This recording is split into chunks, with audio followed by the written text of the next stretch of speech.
오늘 저와 여러분들이 함께 교독하신 본문은 예수님과 사마리아 여인과 담화 내용입니다. 예수님 시대의 사마리아인들은 요르단 서부 지역에 거주하고 있었습니다. 그 남쪽으로는 유대 지방이 있었고 북쪽으로는 갈릴리 지방이 있었습니다. 이 사마리아인들은 한 분이신 하나님을 경배한다고 자처하면서도 정통 유대인들의 울타리 밖에 있었습니다. 그들은 예루살렘과 그 성전을 유대인들처럼 신성시하기를 거부하고 그리심산, 사마리아 쪽에 있는 산인데 그 그리심산 위에다 자기네 희생물을 바치는 제단을 쌓았습니다. 그들은 그리심산을 하나님이 그들에게 선정해 주셨을 뿐만 아니라 자기네 성경에 기록된 참된 예배 장소로 그들은 믿고 있었습니다. 그들이 세운 성전이 파괴된 뒤에까지도 그리심산은 그들의 예배 중심으로 남아 있었습니다. 이 사마리아인들은 성서를 구약 성경 첫 다섯 권인 모세오경, 창세기, 출애굽기, 레위기, 민수기, 신명기 등으로 그들의 성경을 국한시켜서 그것만이 하나님의 말씀이라고 그들은 믿고 있었습니다. 그 이유는 모세오경만이 하나님께서 모세에게 주신 것이라고 믿었기 때문입니다. 그래서 성서의 다른 부분을 인정하지 않았습니다. 원래 북부 이스라엘 왕국의 옛 수도로부터 이름을 따온 이 사마리아에는 여러 종족이 혼합되어 있었습니다. 주전 721년 북왕국 이스라엘이 아시리아에게 함락을 당한 후에 강제 이주 정책으로 말미암아 많은 수의 이스라엘인들이 다른 곳으로 떠나고 이스라엘 태생이 아닌 다양한 다른 나라 사람들이 이 아시리아 정복자들에 의해서 이 사마리아에 들어와서 정착하게 되었습니다. 사마리아인은 이곳에 이주해온 이방인과 유대인 사이에 태어난 혼혈인들을 가지고 사마리아인이라고 부르게 되었던 것입니다. 유대인들은 사마리아인들이 그들의 혈통과 종교를 더럽혔다고 해서 멸시를 했고 그들과는 식사도 하질 않았습니다. 아주 심한 말로는 그들을 개처럼 취급을 했던 것입니다. 본문 앞부분에서 예수님께서 유대에 나타나셔서 요한과 마찬가지로 세례를 베푸는 임무를 수행했다고 기록이 되어 있습니다. 예수님은 요한보다 더 많은 사람을 제자로 삼고 세례를 주신다는 주목을 바리새인들로부터 받게 되었습니다. 사실은 예수님이 주신 것이 아니고 제자들이 주었다고 기록이 되어 있습니다. 본문에 분명히 밝혀지지 않은 어떤 이유 때문에 예수님은 유대를 떠나 재촉해서 갈릴리로 가시게 되었습니다. 예수님은 갈릴리와 유다 사이를 오가는 여느 여행자들처럼 그 지름길을 택했는데 그 지름길이 사마리아를 통과하는 길이었던 것입니다. 먼 여행길에 지치신 예수님은 사마리아의 한 지점에서 쉬시려고 가던 길을 멈추셨습니다. 그 지점은 히브리인들의 선조였던 야곱과 연관된 잘 알려진 야곱의 우물이 있다고 하는 그런 곳입니다. 이건 하나의 전설입니다. 확실하진 않습니다. 현대사회에서는 고대 근동세계에서 우물에 얽혀있던 사회적 풍습들과 같은 그러한 예들을 별로 가지고 있지 못합니다. 그러나 고대 근동지방에서는 우물들이란 사람들이 만나는 좋은 장소였고 동물들도 그리로 모여들고 때로는 사람들 사이에 의미 깊은 만남들이 이루어지는 그런 삶의 자리였습니다.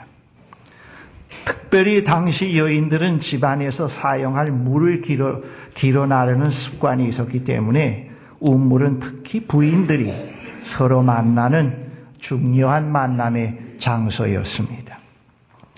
그곳에 한 사마리아 여인이 물을 길러 왔습니다.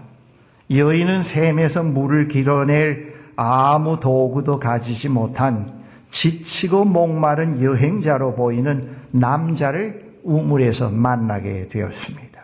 이분이 바로 예수님이십니다. 예수께서 그를 따라오던 요한의 제자들에게 하셨던 것과 마찬가지로 그 사마리아 여인에게 먼저 말을 건네십니다. 먼저 예수님께서 주도권을 지시고 이끌어 가십니다. 이 경우에서는 예수께서 여인에게 마실 물을 좀 달라고 하셨습니다. 당황하고 약간 거부감을 느낀 사마리아 여인은 선생님은 유대 사람인데 어떻게 사마리아 여자인 나에게 물을 달라고 하십니까? 라고 대꾸를 했습니다. 유대 사람들은 사마리아 사람들과 상종을 하지 않았기 때문에 물 한 그릇 얻어 마시는 것도 그들에게는 매우 걸리는 것이었습니다. 사마리아 여인은 예수님을 자기의 종교적 규율을 소홀히 하는 단순한 한 유대인일 뿐이려니 생각을 했습니다. 다른 유대인들은 사마리아 사람에게 물을 달라고 하지 않는데 어떻게 이 유대 남자는 사마리아 여자인 나에게, 또 사마리아 여인 그 자체가 자존감을 갖지 못하고 천하게 생각하고 있는 그 스스로 그런 생각을 갖고 있는 자기에게 감히 물을 달려고 하는가? 아마 이 사람은 유대인이지만은 그의 계율을 대수롭게 여기지 않는 한 남자이겠다. 그렇게 생각을 했다고 하는 겁니다. 예수님은 여인의 말에 크게 개의치 않으시고 이렇게 대답하십니다. 내가 하나님의 선물을 알고 또 너에게 물을 달라 하는 사람이 누구인지를 알았더라면 도리어 내가 그에게 청하였을 것이고 그는 너에게 생수를 주었을 것이다 했습니다. 사마리아 여인은 물을 청하시는 예수님의 요구를 전혀 이해하지 못했습니다. 그 요구는 예수님 자신의 갈증을 해소시키기보다도 그 여인의 영적 필요를 채워주기 위한 그런 요구였습니다. 만일 그 여인이 예수님의 표면적인 요구를 꿰뚫러 보고 하나님의 선물을 간직하고 계신 예수님에 관한 진리를 깨달을 수 있었더라면 오히려 예수님으로부터 생수를 요청했을 것입니다. 여인이 이렇게 대답합니다. 선생님에게는 두레박도 없고 이 우물은 깊은데 선생님은 어디에서 생수를 구하신다는 말입니까? 선생님이 우리 조상 야곱보다 더 위대하신 분이란 말입니까? 그는 우리에게 이 물을 주었고 그와 그 자녀들과 그 가축까지 다 이 물을 마셨습니다 했습니다. 예수님은 빈정대는 듯한 여인의 질문을 풀어주기 위해서 본문 10절과 연관해서 이렇게 답변하십니다. 이 물을 마시는 사람은 다시 목마를 것이다. 그러나 내가 주는 물을 마시는 사람은 영원히 목마르지 아니할 것이다. 내가 주는 물은 그 사람 속에서 영생에 이르게 하는 샘물이 될 것이다 했습니다. 예수님이 오셔서 주려고 하는 물은 육체적 생명의 갈증을 해소시키기 위한 물이 아닙니다. 야곱은 육체적인 갈증을 해소시켜 주었지만은 그 이상의 일은 할 수 없었습니다. 그러나 예수님은 하나님의 선물을 나누어 주실 뿐만 아니라 주님 자신이 아버지의 가장 값진 선물이신 분으로서 하늘나라의 물을 제공해 주시는 분이십니다.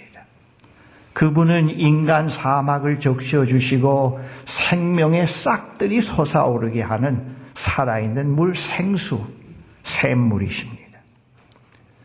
예수님의 말씀에 담겨진 뜻을 이해하는 수준에 어느 정도 아직도 도달하지 못한 채 여인은 전보다 무엇인가를 더 알아듣기 시작한 듯 예수님께 다시 묻습니다.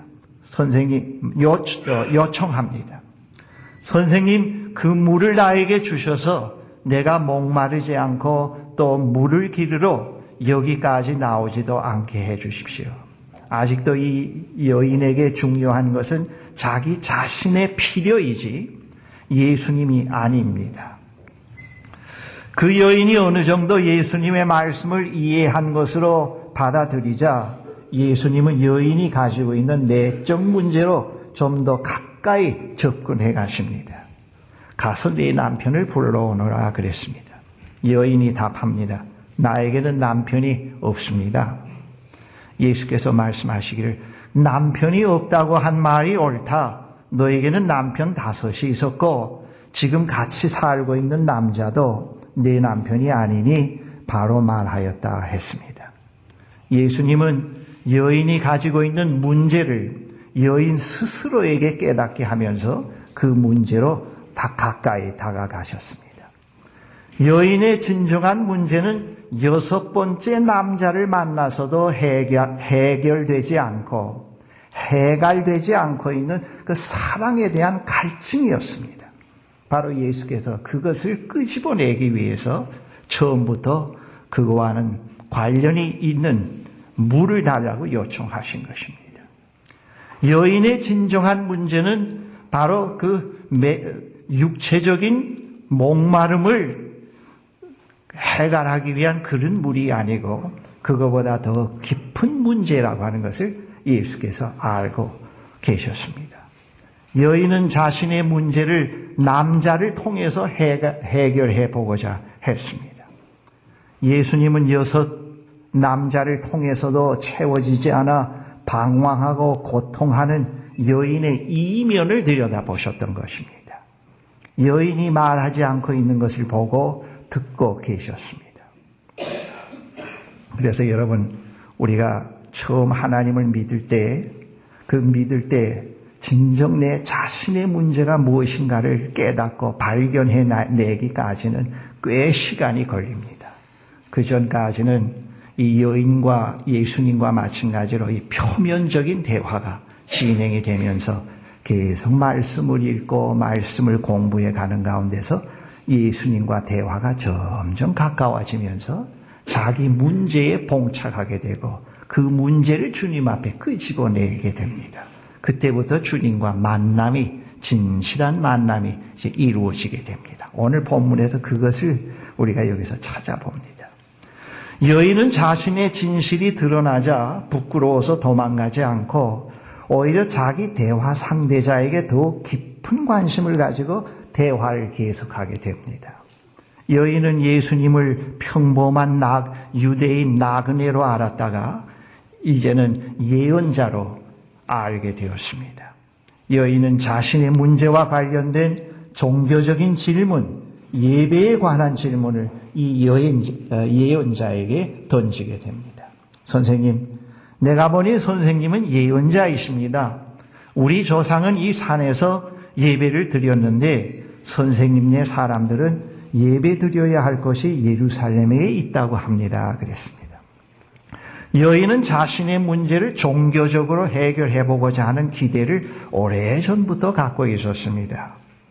그 여인은 자신의 갈증을 채워줄 진정 예배를 드려야 할 것을 찾고 있었습니다. 어떤 면에서는 진정한 그 자신의 문제를 해결해 줄 수 있는 그의 갈증을 충족시켜 줄 수 있는 어떤 형식적인 예배를 그가 추구했는지도 모르겠습니다. 거기서 그 여인은 자신의 문제를 해결할 수 있을 것으로 기대하고 있었습니다. 그러나 예수님은 참된 예배는 장소가 아니라 또 예배 의식이 아니라 인간의 마음의 태도라고 하는 사실을 말씀해 주십니다. 그러한 예배에서만이 여인이 찾고 있는 것을 발견할 수 있다는 것을 깨우치십니다. 예수님의 답변은 이러합니다. 하나님은 영이시다. 그러므로 하나님께 예배를 드리는 사람은 영과 진리로 예배를 드려야 한다 말씀합니다. 예수님은 우리가 우리의 창조자이신 하나님 앞에 겸손히 무릎을 꿇을 때래야 사랑을 향한 우리의 갈망이 채워질 수 있다고 말씀하고 계십니다. 근데 그때가 언젠가 이미 말씀드린 대로 자기 내면의 깊은 문제가 무엇인가를 들여다볼 수 있고 발견해내는 순간에 그런 참된 예배가 가능하다는 것을 말해줍니다. 이 말씀은 하나님께 예배를 드리는 인간의 태도를 의미합니다. 하나님은 영이시기 때문에 어디에나 계십니다. 어디에서나 성령의 인도하심 가운데서 예배를 드릴 때 진리를 알게 됩니다. 그러한 예배에서 우리는 하나님의 임재를 느끼게 되고 거기서 우리는 하나님을 향한 우리의 갈망이 채워질 수 있습니다. 예배는 가장 중요한 은혜의 수단입니다. 은혜의 수단으로 여러 개가 있습니다. 기도도 있고 봉사도 있고 또 성례전도 있고 여러 가지가 있지만은 그 중에서 예배는 가장 중요한 하나님의 은혜의 수단입니다. 구원을 열망하는 사람은 예배를 소중히 여기지 않을 수가 없습니다. 여인은 예수께 대답합니다. 나는 그리스도라고 하는 메시아가 오실 것을 압니다. 그가 오시면 우리에게 모든 것을 알려주실 것입니다. 예수님은 여인에게 너에게 말하고 있는 내가 그다 하십니다. 비로소 예수님이 자기 자신을 밝힙니다. 여인은 그가 찾고 있는 영원히 목마르지 아니할 물을 우물가에서 발견했습니다. 사마리아 여인은 7번째 남자에게서 그가 찾고 있던 것을 발견하게 된 것입니다. 7번째 남자에게서 비로소 그가 찾고 있던 것을 발견했습니다. 이 담화에 우리가 그냥 버릴 수 없는 매우 소중한 보화가 담겨져 있습니다. 우물은 여인이 매일 다녀가는 일상적인 삶의 장소에 속합니다. 그것은 여인의 하루 생활에서 빼놓을 수 없는 중요한 곳입니다. 여인은 바로 그 일상적인 삶의 장소에서 실제를 찾았습니다. 우주의 실제자를 만났던 겁니다. 영어로 얘기하면 리얼리티를 만났습니다. 영원히 목마르지 아니할 샘물을 발견하게 되었습니다. 복음서의 저자 요한은 일상적인 일은 일상적이 아닌 매우 귀중한 무엇을 자기 속에 감추고 있는데 그것은 말씀이 육신이 되신 분과의 만남에서 또 그 말씀의 빛 가운데서 비로소 드러나게 된다는 것을 상기시켜주고 있습니다. 예수님의 비유 밭에 묻혀있는 보화는 바로 그 사실을 말하고 있습니다. 밭은 일상적인 삶의 장소입니다. 표면적으로는 곡식, 과일, 나무가 심겨져 있는 것으로 사람들이 육적으로 요구하는 것을 얻을 수 있는 그런 장소인 반면에 노동의 장소이기도 합니다. 그러한 그 일상적인 자리에 땅속 깊숙이 갇힌 보화가 감추어져 있습니다. 열심히 땀을 흘리며 땅을 깊이 판 농부만이 그 보화를 찾아낼 수 있습니다. 아담과 이브가 하나님의 명령을 어기고 나서 그들은 하나님을 피해 숨어버렸습니다. 무화과 잎으로 그들의 수치를 가리우려고 하였습니다.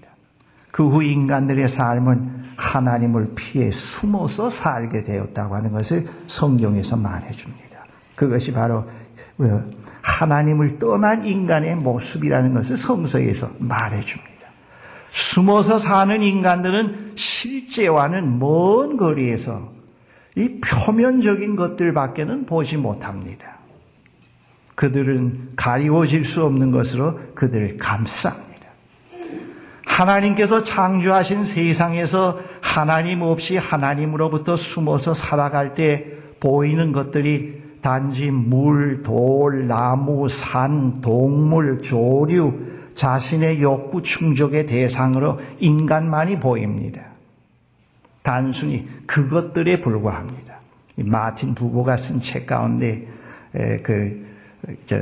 당신과 나라고 하는 책이 있습니다. 아주 유명한 책인데 거기에 부모가 뭐라고 얘기했는가 하면 우리 인간의 관계를 이렇게 규정을 합니다. 나와 그것과의 관계가 있고 나와 당신과의 관계가 있다.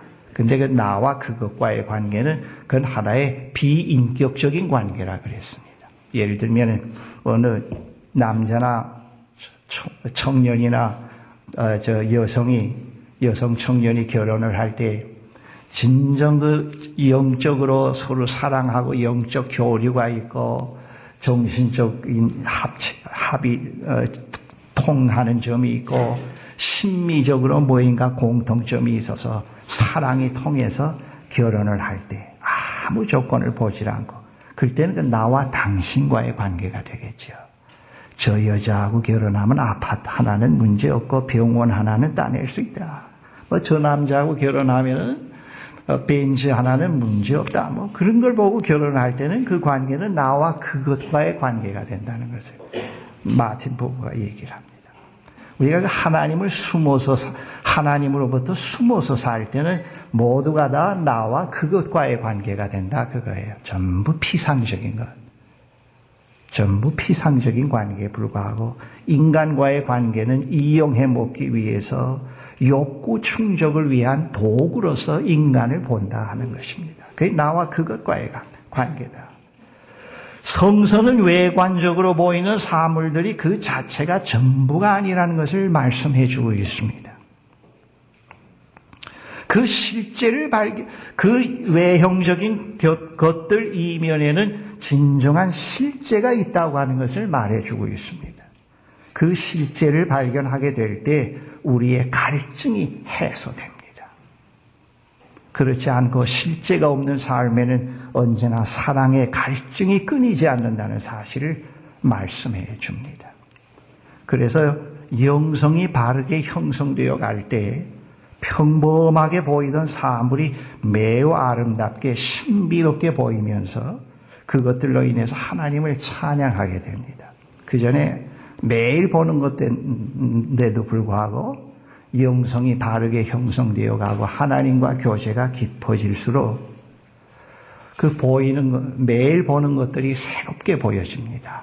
아름다운 풀, 아름다운 그 자연, 그것이 보여지면서 그것들을 보고 하나님을 찬양하게 되고 그것들에게 둘러싸여 있을 때 아무런 감흥이 없던 사람들이 그것들로 인해서 위로를 받고 그것들과 대화를 하는 그런 모습들을 우리가 기독교 영성사에서 읽어볼 수가 있습니다. 그것들로 인해서 진정 아름다움을 보게 됩니다. 참가 아름답다. 참 아름다운 꽃이다. 아름다운 자연이다. 그렇게 얘기할 수가 있습니다.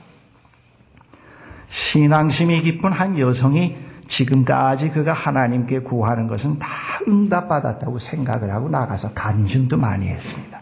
나는 구하는 것마다 쪽쪽 하나님이 주셨다고 말이죠. 그래서 막 좋아서 간증을 했습니다. 그런 하나님께서 자기를 어느 날부터 그의 배우자 문제를 위해 기도하기 시작했습니다. 다른 것들 다 하나님이 기도하는 대로 주셨는데 이 배우자 문제는 내 생애에서 제일 중요하니까 틀림없이 들어주실 것이라고 생각을 하고 기도를 했습니다. 시간이 많이 지났는데도 그가 이상형으로 생각하고 있는 배우자가 도무지 나타나질 않습니다. 그 문제로 인해 하나님께 대한 그의 믿음이 흔들리기 시작을 했습니다. 하나님이 정말 계신가? 하나님께서 나를 진정 사랑하시는가? 하나님께 대해서 불평하는 마음을 갖게 되었습니다. 어느 날 그는 영성이 깊은 사역자를 찾아가 자신의 고민을 털어놨습니다. 그의 문제는 매우 단순한 것이었습니다. 하나님께서 다른 간구는 다 들어주셨는데 왜 제일 중요한 배우자 문제에 대해서만은 침묵으로 일관하시는가입니다. 사역자는 여성의 이야기를 조용히 귀를 기울여서 듣는 과정에서 아주 중요한 사실을 그에게서 발견하게 되었습니다. 그 여성은 배우자를 만나면은 자신의 외로움, 사랑의 갈증이 다 해결되고 그가 상상하는 행복을 그를 통해서 온전히 얻을 수 있다고 믿고 있다고 하는 사실을 이 사역자가 찾아냈습니다. 그래서 목마르게 배우자를 찾고 있다는 것을 알게 되었습니다. 사역자는 여성에게 그가 추구하고 있는 행복은 한 남성을 만남으로 해결될 수 없다고 하는 것, 그것은 환상이라는 것을 알려주었습니다. 그의 외로움, 그의 사랑에 대한 갈증, 삶의 무의미성은 이상적인 남자가 없기 때문이 아니라 그 자체가 영원한 무엇을 디렉션하고 있다는 것을 그에게 보게 했습니다. 그것이 없기 때문에 지금 아주 힘든 외로움과 갈증이 있는 거지. 당장 잘생긴 남자가 잘생긴 여성이 없어서 그런 문제가 아니라는 것. 그것을 그에게 알려주었습니다. 그러한 환상에서 깨어나 자유하게 되지 않으면 결혼을 하더라도 계속 불행해질 것이라고 말해 주었습니다. 한 사람의 이성을 통해서 자신이 상상하는 행복을 얻으려고 하는 환상은 모든 불행의 원인이 됩니다. 진정한 행복은 참되신 하나님의 사랑으로 채워집니다. 오늘 본문의 사마리아 여인은 사랑에 목말라 있는 현대인들의 대표적인 표상이기도 합니다. 남녀 합해서. 결혼 생활에 우리가 추구하는 모든 것이 담겨져 있지 않습니다. 결혼은 하나님의 사랑을 깨달은 사람이 하나님의 부르심에 응답해가는 그 삶 속에서 결혼을 하는 것이 그 부르심에 응답하는 것이 좋을 때는 결혼을 하는 거고 그 부르심 속에 독신으로 사는 것이 더 좋은 소명이 있다고 하면 독신으로 살 수밖에 없는 것입니다. 결혼 자체가 인간의 모든 궁극적인 문제를 해답을 주는 그런 것은 아닙니다. 많은 사람들이 그런 착각을 하고 있습니다. 이것을 깨닫지 못했을 때는 자신의 불만을 자꾸 상대방에게 책임을 전가시켜가는 불행의 연속이 됩니다. 여러분 부부 생활 해보셨지만은 여러분들 자기 잘못을 인정하는 부부 봤습니까? 부인은 남편 때문이라고 자꾸 얘기를 하고 남편은 부인 때문이라고 자꾸 얘기하지. 다른 거 얘기해요. 남편이 무뚝뚝해서 불행하다. 남편이 돈 못 벌어서 불행하다. 뭐 자꾸 이런 얘기들이 또 남자 쪽에서 또 남자 쪽대로 여성에 대해서 자꾸 얘기하지 않습니까? 이건 성서에 근거한 이 얘기는 아닙니다. 성서 밖에 있는 이 얘기인데 주워 들은 얘기입니다만 여러분 전생에 그 자식은 빚이랍니다. 자식은. 그리고 또 손자는 애인이랍니다. 전생에. 그러니까 그 손자는 자꾸 귀엽죠. 그 자녀는 자꾸 줘야죠. 빚이니까. 근데 뭡니까? 부부는 전생에 뭐인가 하면 왼수래요, 왼수. 이 왼수끼리 만나는데 행복해질 리가 없다고요. 왼수끼리 만나서 찾았는데 거기에서 인생을 건다는 건 이건 어리석다고요. 그런 착각을 가지면은 그건 포기해야 할 수밖에 없습니다. 왼수끼리 만나서도 살려고 하는 사람들은 하나 각오를 해야 됩니다. 계속해서 용서해주고 받아들여야 되겠다. 그거 없으면은 왼수끼리 못 삽니다. 왼수끼리 못 살아요. 이건 뭐 법화경에 있는 건지 코란에 있는 이야기인지 잘 모르겠습니다만 하여튼 그 매우 일리 있는 얘기예요. 아주 일리가 있는 얘기입니다. 인간이 하나님께서 창조하신 그의 정원에서 하나님으로부터 숨어 살면서 단순히 그것들과의 관계에서 살아간다고 하면은 계속적인 갈증과 계속적인 무의미성 속에 시달리게 되면서 그 어떤 영원한 실제와의 만남이 이루어지지 않는 것으로 인해서 오는 그것이 자꾸 그릇된 환상으로 그에게 손짓을 하게 됩니다. 그래서 중독이 됩니다. 하나님의 정원에는 영원히 목마르지 아니한 샘물이 있음에도 불구하고 그것을 찾아 나서는 길을 많은 사람들이 모릅니다. 많은 사람들이 몰라요.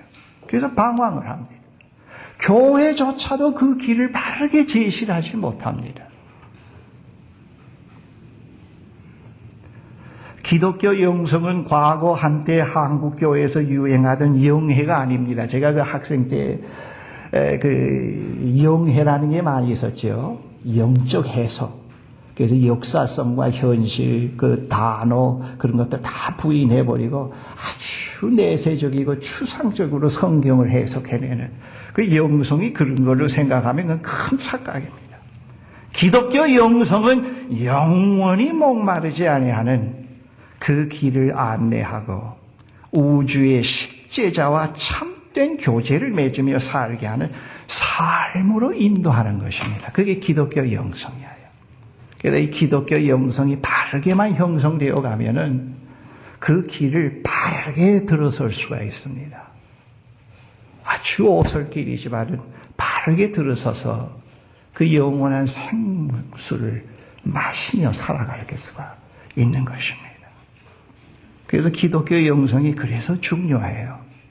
그 영성의 형성에 의해서 그 샘물을 받아 마시는 사람에게는 야, 이거야말로 정말 소중한 것이구나. 여러분, 이 다른 종교를 제가 비판하는 거 아닙니다. 다 존중합니다.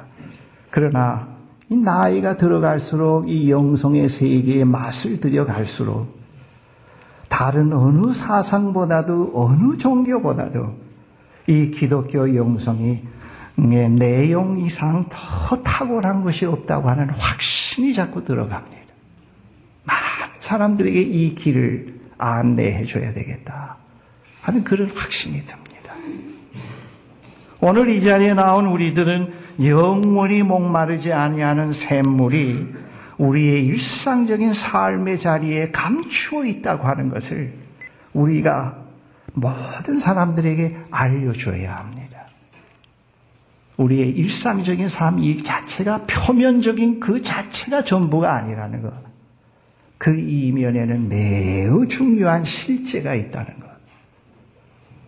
그 실제와의 만남의 길이 무엇이라고 하는 것을 그들에게 전해줘야 합니다. 오늘의 기독교 영성은 어떻게 하면 경건하게 착하게 의롭게 살다가 천당 갈 거네 하는 그런 의미가 아닙니다. 많은 사람들이 정신적으로 공허하고 방황해야 합니다. 정말 이 무신론주의 시대 속에서 우리가 정말 내 생을 맡기고 의지할 만한 존재가 이 우주에 있는가? 내 실존의 뿌리를 내릴 수 있는 어떤 영원한 기반이 있는가? 많은 사람들이 그걸 찾고 있습니다. 그걸 찾고 있습니다. 자꾸 혼란하고 불안하고 그랬습니다. 그래서 요가도 해보고 단전호흡도 해보고 기훈련도 해봅니다. 기독교 영성은 거기에 대해서 해답을 줍니다. 진정 의탁할 분이 있다. 믿고 신뢰할 분이 있다. 진정 우리의 실존의 기반을 내릴 수 있는 분명한 터가 있다는 것을 기독교 영성에서 밝힐 수가 있습니다. 이건 더 과학적이고 더 확실한 겁니다. 우리는 바로 오늘 이 시대에 그러한 기독교 영성으로 건전하게 형성된 그리스도인으로 서가야 합니다. 완전주의자가 되어서는 안 되고 죄가 없다고 자신을 속여서도 안 되고 자기는 아무 문제도 없다고 가면을 써서 안 되겠습니다. 나는 약하고 죄인이요 상처 입은 자요. 그렇지만은 나는 이제부터 영생의 길이 무엇인가를 붙잡았다. 어전 그 좁은 길을 내가 들어섰다. 나는 지금 그 길로 가고 있다. 그런 자세가 중요합니다. 오늘 본문은 그런 의미에서 우리에게 매우 중요한 그런 본문입니다. 오늘 이 본문을 생각해 가시면서 우리 잠시 묵상하실 때 그 사마리아 우물가에서 여인과 대화하시는 예수님의 모습을 한번 여러분들이 마음속에 그리면서 잠시 몇 초 동안 조용히 말씀하지 말고 침묵 속에서 기도하시고 그 다음 느끼신 것을 가지고 하나님께 잠시 대화를 하시도록 하십시다. 오늘 본문을 영원한 생수이신 영원한 생명을 우리에게 주시는 그 예수 그리스도를 여러분들의 마음속에 그려보시면서 잠시 묵상하시고 또 대화로서 언어가 있는 대화를 잠시 하시도록 그렇게 하십시다. 기도하십시다. 우리에게 영원한 생명을 주시기 위해서 높은 보좌를 버리시고 이 땅에 오신 주님 감사합니다. 지금도 부활하셔서 살아계시며 부활의 영이신 성령으로 우리 가운데 역사하시면서 이 표면적인 삶, 현실의 삶 속에서 실제와의 교제를 갖는 그런 참된 생을 살 수 있는 길을 허락하심을 감사합니다. 오늘 저희들에게 허락하신 이 말씀을 마음에 새기게 하시고 이 말씀이 우리의 딱딱하고 경직된 삶, 피상적인 삶의 틀을 깨게 하시고 늘 생명력 있는 삶, 사막에서 꽃이 피게 하는 생명의 양식이 되게 해 주시옵소서.